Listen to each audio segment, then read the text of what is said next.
UFC 323, Piotr Jan taking on Dvalishvili for the second time. The final ESPN card. We made it. I'm going to be giving you my full breakdown for this entire card, starting with the early prelims, ending with the main event. You guys know how this drill goes at this point. Yeah, stacked card. Let's get it going. Starting out the card, we have Muhammad Naimov with Myron Santos, which is actually a good scrap, especially to start the card. I'm going to take Myron Santos here. I think that he is... I said this in Myron Santos's debut. I said he's very, very composed in there. You can tell when guys are comfortable and when guys know what it is that they're trying to figure out in there. And you can do that with pretty much any sport. You can see when a guy dribbles a basketball, you can tell if he can actually play basketball or not. When a guy throws a football, when a guy kicks a soccer ball, you can tell, like, okay, either that guy does know what he's doing or that guy definitely doesn't know what he's doing. Myron Santos is that kind of guy where you see him, you see the footwork, you even see just the feints that he throws. He works off of the feints very well, which seems to be absent from a lot of guys' games nowadays. I saw that on The Ultimate Fighter and I was very impressed. And then he came to the UFC and it was Conor Lee gets a finish and then he fights Francis Marshall where some people thought he lost. And then the Sadiq Yusuff fight, I was very skeptical of him because I was like, okay, like Francis Marshall, really? Like we can't, you know, like Myron, come on, we got to be able to finish a Francis Marshall. And then he fights Sadiq Yusuff and he does whatever he wants the whole time. That really opened my eyes to like, okay, he did learn from his mistakes that he did have in the Francis Marshall fight where he left himself very open to shots, just left his guard down at times it seemed and was almost lazy in that fight, and he learned from it. So in this matchup against Muhammad Naimov is, as of recent, has kind of just been this decision machine. I remember him coming up on the regional scene. It was kind of that he was this finisher who could do it on the ground and on the feet. But his last couple fights, he's looked good and he's won by decision. But it's to guys who aren't necessarily the most technically sound, well-rounded, I guess. Like Conor Lee is good and he is well-rounded, but is he of that type where he's like creeping into the top 15? No, I don't think so at all. And Bogdan Grad, who just got knocked out by Luke Riley, he's kind of just this sloppy brute who kind of just trudges around and tries to land an overhand on you or just overwhelm you. And you beat him, that's good. I do think Bogdan Grad is solid, but again, is he of that top 15 kind of a level? No. Whereas Myron Santos has shown me that he already can beat some of these guys that have been ranked before, like Sadiq Yusuff. I understand it's a different weight class here, but he was ranked at one point and he did whatever the hell he wanted with him. He's good on the feet. He's good on the ground. I think he gets this done. I do think it is close. I think it goes to a 29-28 decision, but I do think Myron Santos does get this one done. After that, we have Mansur Abdul-Malik versus Antonio Tricoli. I'm going to take Mansur Abdul-Malik. I think he gets a first or second round finish here. Antonio Tricoli isn't good, dude. I don't know how he's still here. I think he's literally here just for the storyline of him being with Mackenzie Dern at one point. I mean, he's getting finished badly in the first round by Tresean Gore, where Tresean Gore had a standing guillotine, and it wasn't like a standing guillotine that you would think where, like the way that Charles Oliveira does it, where he gets the neck from like a clinch position and then jumps and pulls guard and wraps his legs around the guy. Tresean Gore literally was just like standing there, and Tricoli didn't try to do anything. He didn't try to spin out of it like we saw Arman Sarukian do against Dan Hooker. He kind of just like stood there and like hunched up, just gave up. And it's Tresean Gore, who I really don't like. And I voiced that in the past, that I don't think Tresean Gore is talented at all. And Mansur Abdul-Malik has shown nothing but finishing instincts, especially early. And with Tricoli having this resume of, at least in the UFC, of being kind of skittish almost, and when there is some sort of resistance, he kind of does just fold. I mean, Mansur Abdul-Malik is literally, his whole fight style is based around the fact that he's extremely athletic and powerful. So if he gets caught with literally anything, I think that he's probably going to curl up into a ball and Anthony Smith his way out of there. I'm going to take Mansur Abdul-Malik. I think he gets it done by I have first round knockout. After that, we have Ibo Aslan versus Iwo Baranowski. I'm going to take Baranowski. I don't think that Ibo Aslan is good, dude. I've also voiced that in the past. His debut was against Rafael Corquera, and he sparked him up on the feet early and put him away. And at the time, it was like, holy shit. Rafael Corquera is undefeated coming to the UFC, and Ibo Aslan just did work on him, like, really quick. And it wasn't like some sloppy kind of a finish. Like, it was calculated. He was able to light him up against the fence, pick his shots well. And it was like, wow, Ibo Aslan is pretty solid. And then he gets f***ed up by Ion Cutelaba in the first round. You're like, huh, what the hell, what happened, bro? And then he fights Billy Elikana, and it is the most boring fight that I have probably seen all year. They sat at range and threw like a strike each every minute and a half, 2 minutes. And it was a low kick. It was so boring. And at the end of it, Ibo Aslan was like raising his hands, freaking out, like thinking that he won. And I was like, dude, you didn't throw anything, bro. You just stood there. You just stood there and ate calf kicks for 15 minutes and you think you're gonna like get paid now? That's not how things work. Baranowski's coming off steam. He's on the opposite end of that, where rather than a bunch of losses, he's undefeated, 6 straight wins, all by finish. He's super powerful, and for his like thickness, like he's a very thick dude. Pause. He's really quick too, which usually those two things aren't things that coincide with one another. That just doesn't happen. I'm gonna take Iwo Baranowski. I think that, I don't even know if I'm saying that right, by the way. I could totally be butchering that. I'm gonna take Baranowski. I'm gonna take him by decision because I think Ibo Aslan is a little bit too passive on the feet to where he can't really get touched very much. And in turn of doing that, he just literally doesn't touch the other person either. I think the way of finishing Ibo Aslan is getting him to the ground like Ion Cutelaba did. His grappling instincts are just terrible. So Baranowski could do it that way, but I see him playing the safe game of, you're not going to be able to touch me, and I'm kind of just going to overwhelm you on the feet for 15 minutes, and you're not going to do a damn thing about it. So that's what I have. I have Baranowski winning a decision in this one. I think he wins 30-27.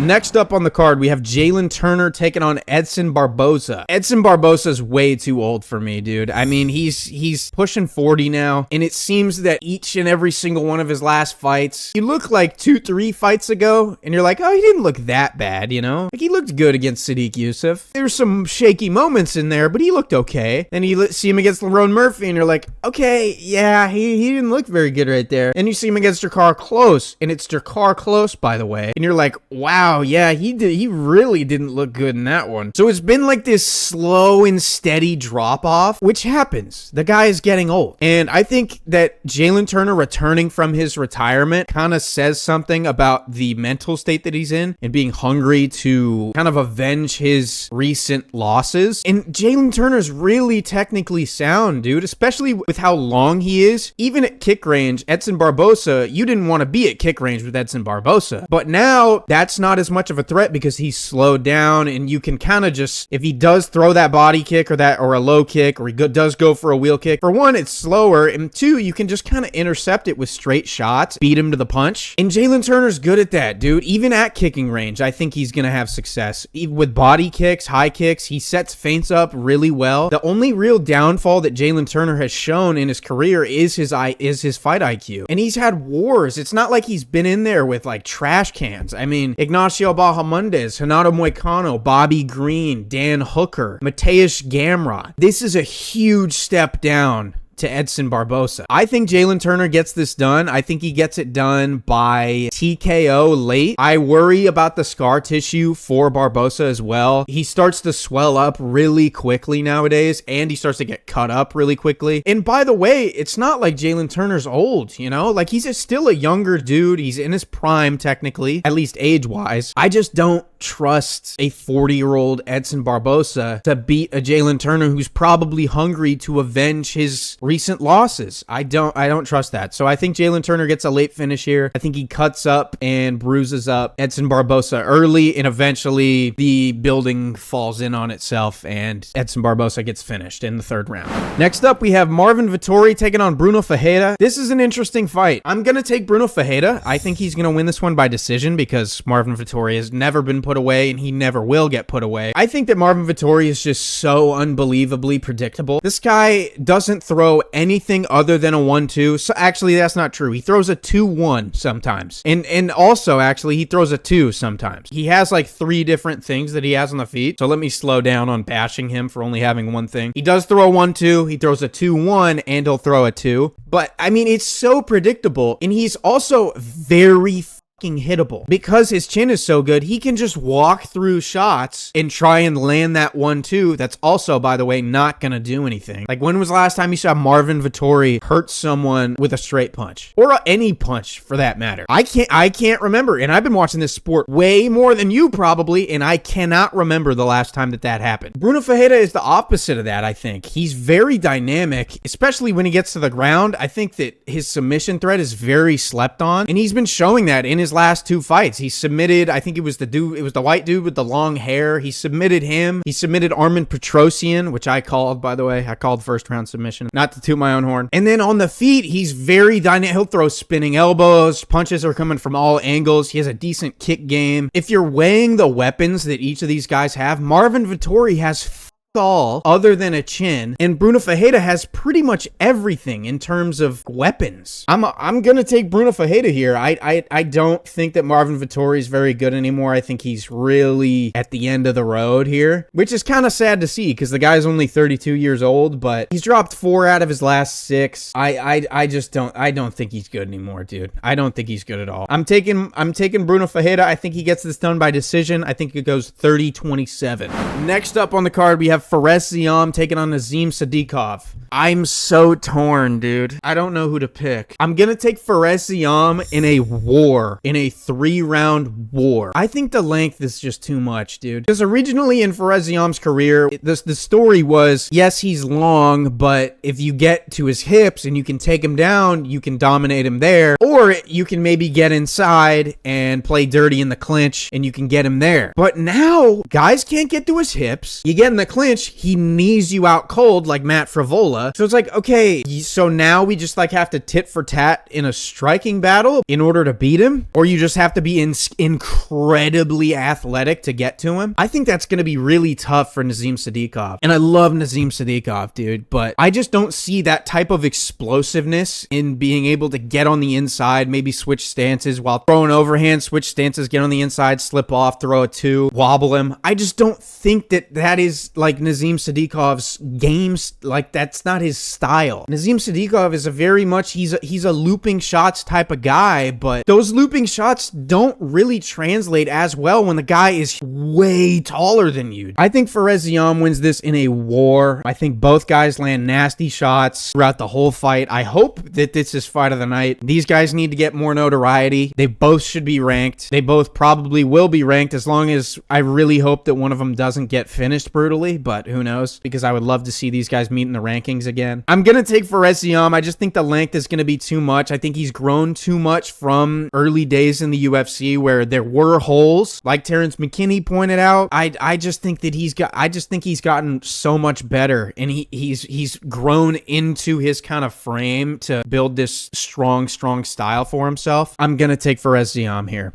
Next up on the card, we have Macy Barber taking on Karine Silva. I'm gonna take Karine Silva, dude. Is that crazy? She's an underdog. Holy shit. For one, she's a fighting nerd, and you got to look at the fighting nerds and assume that they probably have a chance in winning regardless of who it is that they're fighting. And I think that the win against Dion Barbosa is I think that's a really good win. I think Dion Barbosa is solid. I know her record doesn't really say that, but Karine Silva's good, dude. You look at her resume and it's on the ground, it's on the feet. She's super well-rounded. She is more known for her grappling, but is she going to have as much success? I think that she's more fluid than Macy Barber is on the feet too. I know Macy Barber is probably more so known to be the striker in this matchup, but he hasn't really fought anybody good recently. She hasn't fought recently, period. I mean, it's literally almost been 2 years since she was in the octagon. There's gonna be ring rust. I'm taking Karine Silva. I think she's able to mix in the grappling at points. I think she's able to mix in the clinch as well. Push her up against the fence, knee the thigh, work the strike count up. I think she's able to get a couple takedowns. There'll probably be some scrambles where Macy Barber does end up on top, but with the grappling prowess of Karine, she probably gets back up. We get back to the feet, and I think Karine Silva's stand-up game is going to surprise some people. I'm taking Karine Silva. I think she wins this one by 29-28 decision.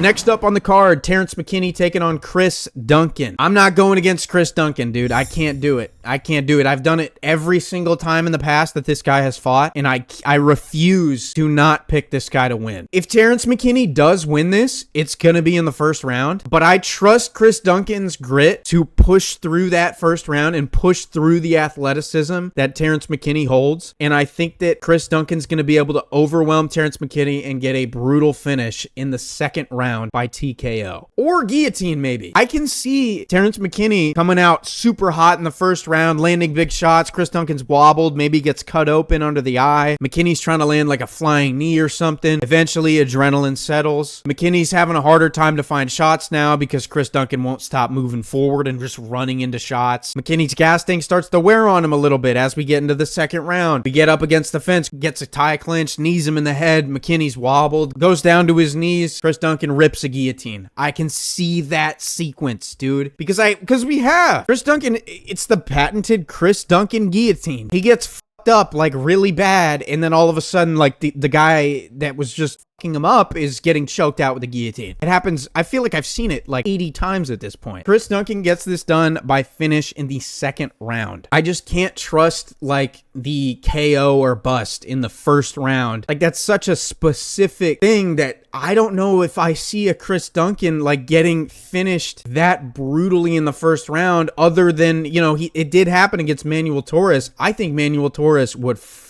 up Terrence McKinney like really bad. I understand that Terrence McKinney is coming off a couple wins. He has some momentum, but so does Chris Duncan, dude. So does Chris Duncan. And Chris Duncan's wins are way better. Terrence McKinney's best win is fucking Vyacheslav Borishev. Vyacheslav Borishev is like, his record is like 8-8 now. Like, he's not good. And by the way, I think he came to the UFC like undefeated. Bro, like, Chris Duncan is beating Balazs Yoki, Jordan Vucenic, Mateusz Rambecki, and finishing some of them too. I think that Chris Duncan gets this done by second round TKO here.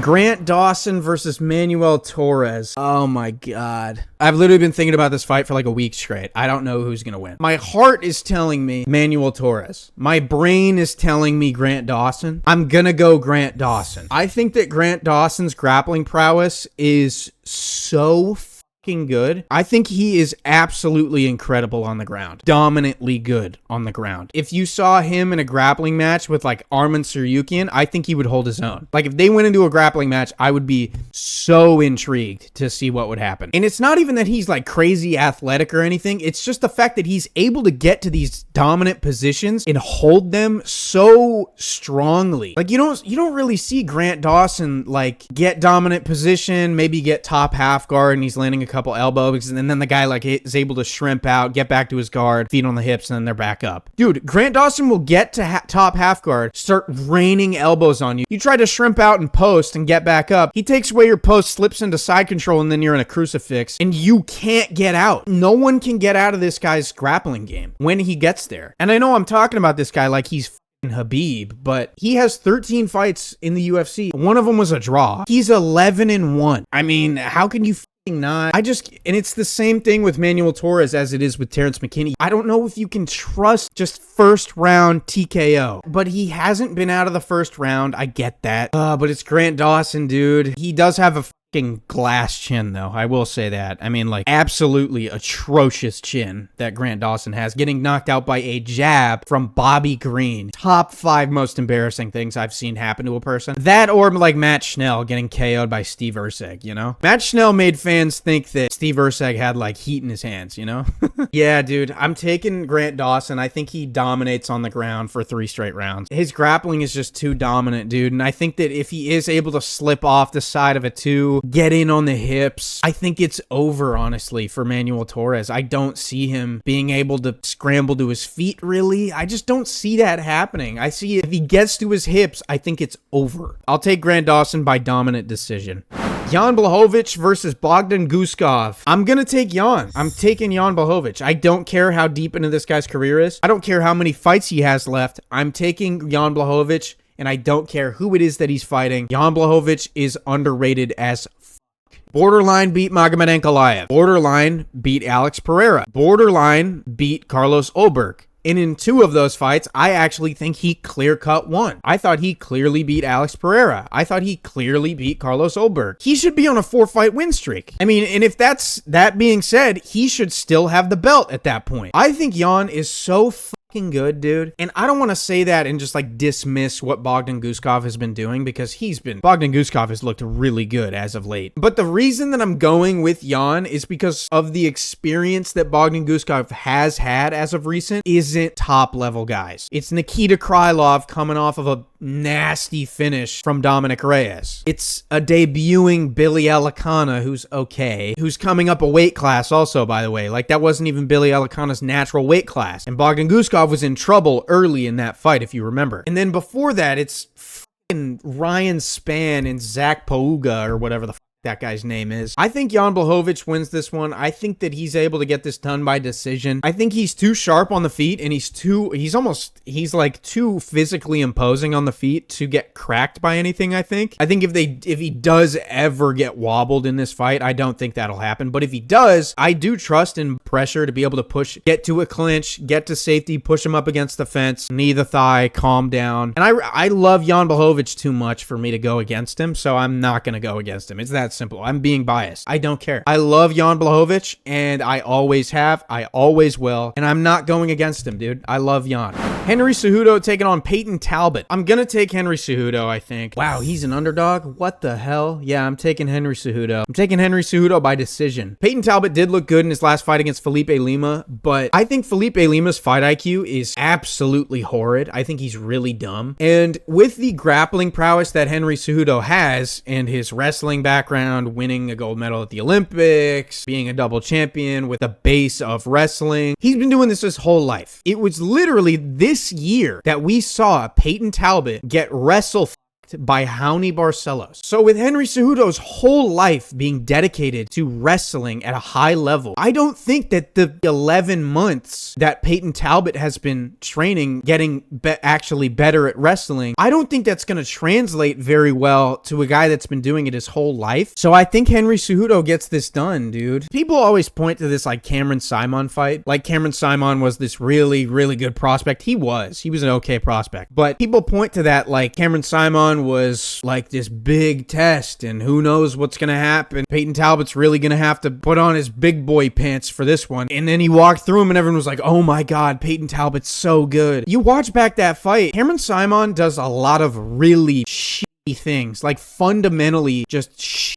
things. One thing that I noticed that Cameron Simon does is he won't like work off of a feint. Like he'll have like a predetermined combination that he throws. He'll like be at kickboxing range, step in with the combination into boxing range. I mean, that's how Peyton knocked him out. Cameron Simon just like stepped in and tried to throw this combination, and Peyton Talbot just bink. He didn't have to do anything. He just stood there and watched him. Oh, here he comes. Bink. Oh, he's changing levels. Boom. Land a knee. Like, it's the telegraphs Cameron Simon does. I don't think Henry Cejudo is doing shit like that, dude. He's not just like crashing in with this predetermined thing. And he looked okay against Song Yadong. It wasn't like he looked horrid. Which, by the way, didn't that fight ruin that card? I remember UFC Seattle being actually pretty good, and then it got ruined. I think Henry Cejudo wins this by decision. I think he is able to land takedowns. He is able to win from top control. But if not, I would love to see a Peyton Talbot KO. Why not? After that, we have Brandon Moreno taking on Tatsuro Taira. I'm taking Tatsuro Taira. Tatsuro Taira is kind of like I think I've said this in the past, he's like the flyweight Khamzat Chimaev. On the feet, he throws like 1 or 2 hard punches that are like fight-ending punches. And everything else is kind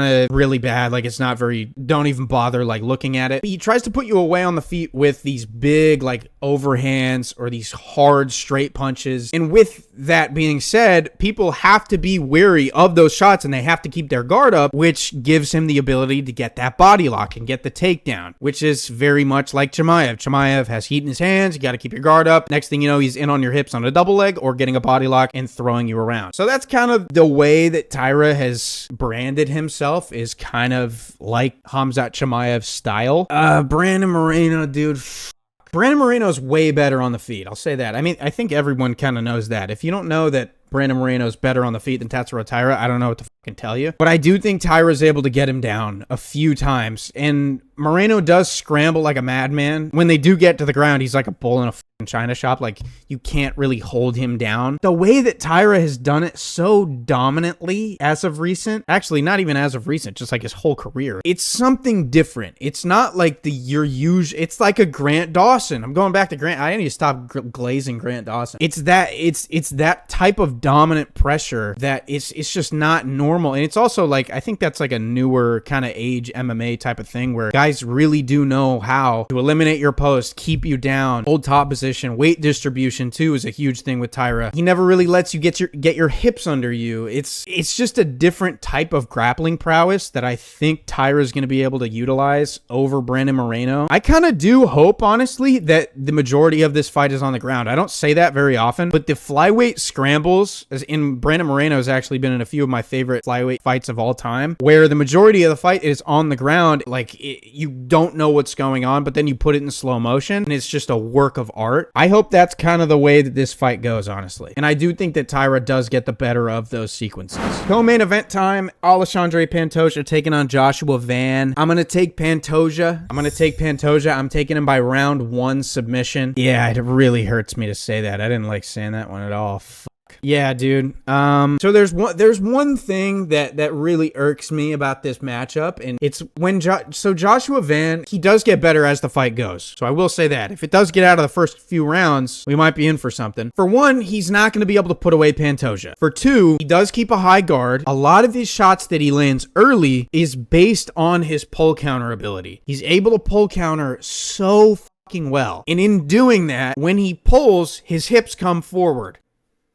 Takedown. I mean, Pantoja will chain his striking into Joshua Van trying to pull counter. And when the hips come forward and the head goes back, down goes the double leg. That's what's going to happen. And Pantoja has shown that when you do get to the ground with Pantoja, you go to sleep. People don't get up from Alexandre Pantoja on the ground, dude. It just doesn't happen. The only person that could probably grapple with Pantoja is Prime DJ, honestly. How old is Joshua Van? 23? A 24-year-old Joshua Van isn't gonna be the grappling answer to Alexandre Pantoja when the things that Joshua Van does do well on the feet, they are good, but they benefit the grappling of Pantoja. So, I mean, I have to take Pantoja. I have to. I mean, I don't like it. I would love to see Joshua Van beat the shit out of Pantoja for 5 rounds, but it is what it is. Pantoja's in my top 3, by the way, for pound. He's so fucking good, dude. He's good on the feet, too. I don't want to dismiss that either. He is really good on the feet. He's literally the definition of take one to give two. His chin is so good, he'll just walk through punches and land 2 harder ones. So yeah, I'm taking Pantoja. I'm not really stoked on it because it's getting to be like Merab level dominance where anybody who's in there against him is kind of just chopped, but whatever. Pantoja, first round submission.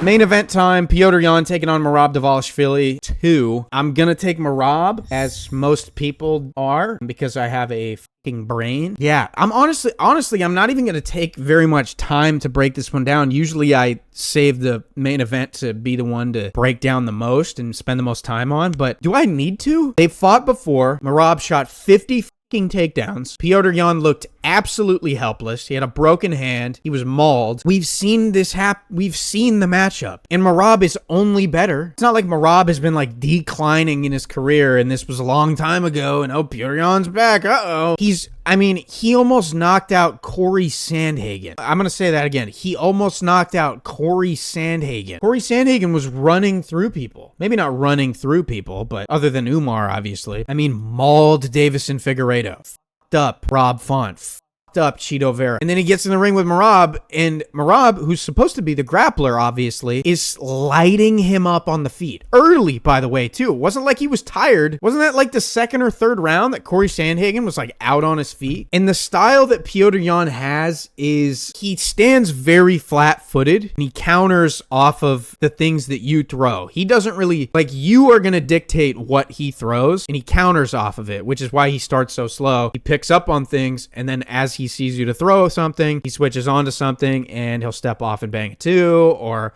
he'll step back and throw like a spinning kick. He counters off of what you do later in the fight based off of what you did earlier in the fight. And he needs space to do that. He needs to be able to just stand flat-footed and pick up on these reads and pick up on the feints and pick up on where it is that you shoot, where it is that you step back, where it is that you kick, where it is that you maybe go to the body. When was the last time Merab gave someone space? Petr Yan needs space. He literally needs space to get off that slapping 1-2 through the guard, to get off that front kick up the middle. He needs space. When was the last time that Merab gave someone space? Never is the fucking answer. If Petr Yan wins this, I worry for my physical health because I will be celebrating with, I'm not kidding, maybe 40 beers in one night. Petr Yan is probably in my top 3 for favorite fighters ever, but he's not going to get this done, dude. Merab, dude, he's one of the best of all time, and he's not slowing down. He's only getting better. He's probably going to win a 49-46 decision here, or 50-45.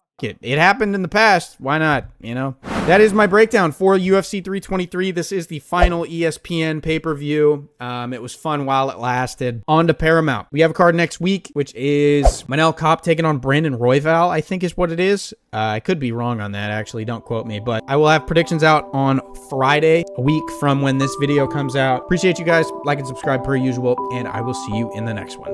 Peace.